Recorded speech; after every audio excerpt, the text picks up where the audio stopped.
歡迎收睇 Manlife Channel。行程第二日，亦即係台北之行正式開始。講返酒店嘅環境，基本上地下嗰一邊就已經一眼睇晒，沒有餐廳，需要自己喺出邊度揾早餐食。不過呢條街叫做樂安街，樂安街附近呢都有個賣豆漿同埋粥嘅店鋪，冇需要擔憂早餐問題。但由於今日第一日嘅行程嘅集合地點位於台北車站，所以呢就要喺台北車站度揾嘢食。呢條酒店呢就最大嘅特點就係佢有條個巷仔喺度，經過呢條嘅巷仔就可以直達捷運站中山國小站。中山國小站係蘆洲線嘅車站之一，就基本上就可以去民權西路車站轉車往淡水或者去台北車站。由於未有3日票原因，暫時購買單程票，但單程票嘅設計同埋用法亦都好快成為歷史。佢嘅班次都仲算係好密，大約3至4分鐘就有一班車。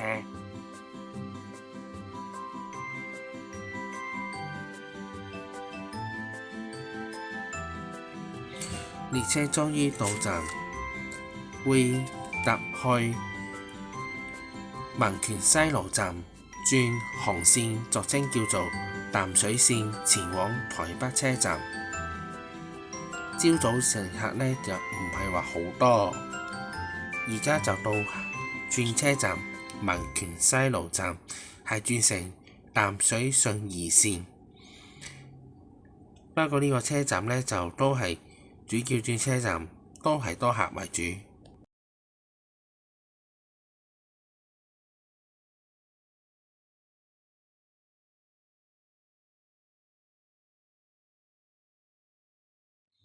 到淡水信義線嘅民權西路站又有一番景象，排隊嘅設計就同香港唔同。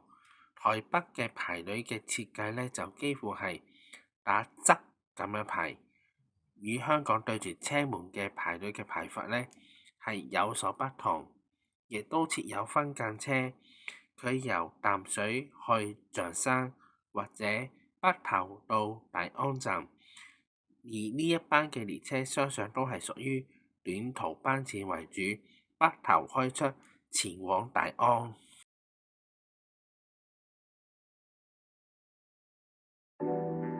台北車站亦都係台北最大最主要嘅車站之一。呢個車站除咗係可以搭桃園捷運之外，仲可以搭台鐵列車前往十飯站、花蓮站，高鐵亦都可以去台中同埋高雄個車站。康是美亦都係台灣最主要嘅化妝同埋零售藥品之一。經隨呢個出口就去到啦。麥當勞台灣係有咩唔同呢？台北麥當勞嘅早餐非常多元化，有18款咁多，其中你可以選擇麥樂雞做早餐。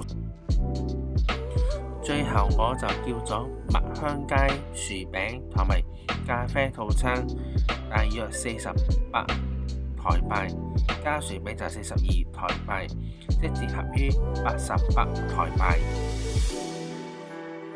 樓上仲有個food court可以選擇。我係跟一個1日遊嘅旅行團前往野柳地質公園10份9份，同埋製作鳳梨酥嘅活動。人齊之後就會經呢一度出去，乘坐旅遊巴士前往野柳地質公園。今次嘅旅行團呢就有成40幾個人，幾乎係全部坐滿。據我所知，呢個旅行團大約有一半嘅旅行客呢係嚟自香港自由行為主。相信香港人嚟到台灣呢，有時人生路不熟，參加佢哋嘅一日遊係一個唔錯嘅選擇。呢個就係舊時嘅台鐵台北車站嘅外貌。由於呢個旅行團只有一個集合點台北車站，所以坐齊人齊之後，立即開車前往野柳地質公園。途中就會見到舊時光華商場，而家變成光華數位新天地。穿過基隆河之後，就離開台北市，前往基隆市出發。到咗基隆市之後，又係一番景象，感覺好似由東涌去緊大嶼山林一樣。駕車沿途都仲有海邊俾你欣賞海浪咁樣。相信呢兩部嘢都唔係好陌生，以前搭車嘅時候冇嘢做就唱歌啦。坐咗一個鐘頭鬆啲嘅旅遊巴士嚟到野柳地質公園，呢度有好多旅遊巴士喺呢一度停泊，尤其是係假日為甚，有唔少嘅旅行團都會嚟呢一度玩同埋參觀下，所以呢，就都係有好多旅遊巴士泊晒喺度，先坐定定，等架車停咗之後先好落車。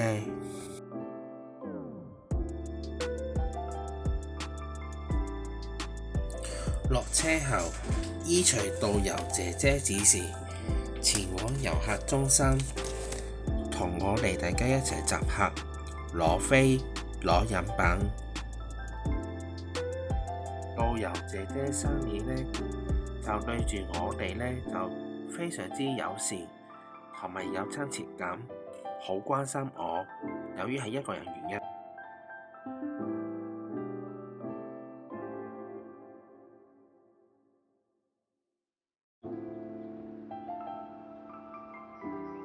由於有訂珍珠奶茶原因，所以就嚟到呢一度攞珍珠奶茶。搞掂好後，就依隨導遊姐姐嘅指示，一個一個咁樣入嚟野柳地質公園。基本上係一定要有門票先入到去。導遊姐姐係包晒成個門票原因，所以我哋唔需要攞門票直接入去。入嚟嘅時候記得睇地板，地板呢有好多關於野柳地質公園嘅圖像咁樣，所以你行路嘅時候一定要望住個地下，地下隨時會有好多新發現。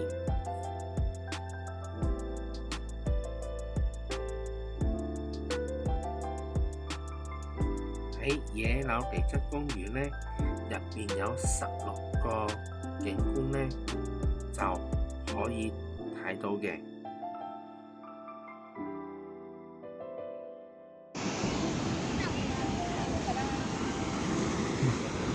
又可以喺呢一度聽下海浪聲，經隨海浪聲拍落嚟呢，會有一種唔同嘅效果出嚟。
有海風吹落嚟嘅，讓遊人行落嚟呢會自然舒服。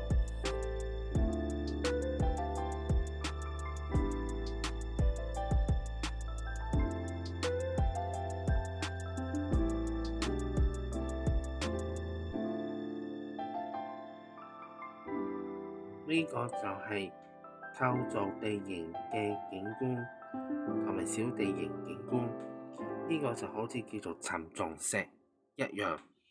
我覺得呢個石呢就好似蘑菇咁樣嘅形狀，上面黑黑地，下面淺色嘅，好特別嘅。我諗呢個最特色嘅景面就係金錢豹。我相信呢個嘅雕像唔識欣賞，相信見到女王的筆記同埋女王的書店，基本上呢就唔需要多講，答案就喺最後邊嗰個啦。入邊有廁所、小食部、書店，同埋俾大家喺度揾龍千秋嘅東西咁樣，就係叫做女王的書店。行到咁上下嘅時候，接近要上車時間，就係要出返去嘅時間。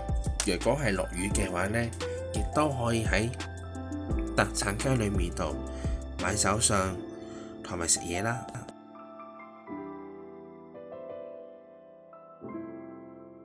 首先就呢一度有蝦片，有得俾你試食。跟住再前啲呢就有賣魚鬆，即俗稱叫做魚肉碎咁樣啦。仲有啲酸梅湯啊、飲品啊，同埋仙草特飲。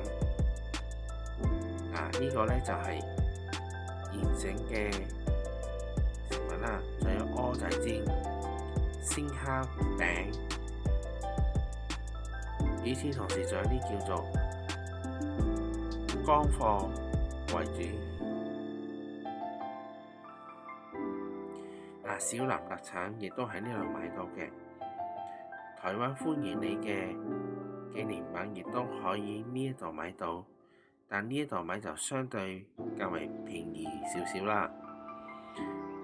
呢度呢就仲有啲叫做賣衫同埋賣嗰啲脆卜卜嘅食物。生果日海呢一度買到，前啲呢，又有蚵仔煎喎，仲有滷肉飯、扣肉飯俾你呢一度食啦。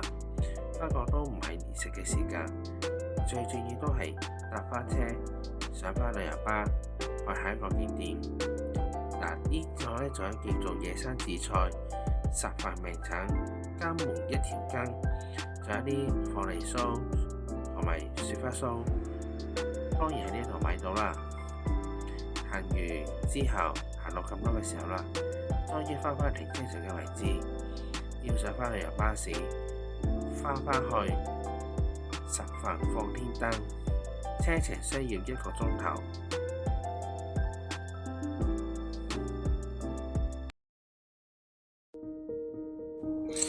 下一站係去十份放天燈，呢度嘅特色就係那些年嘅電影喺十份地區燃放天燈。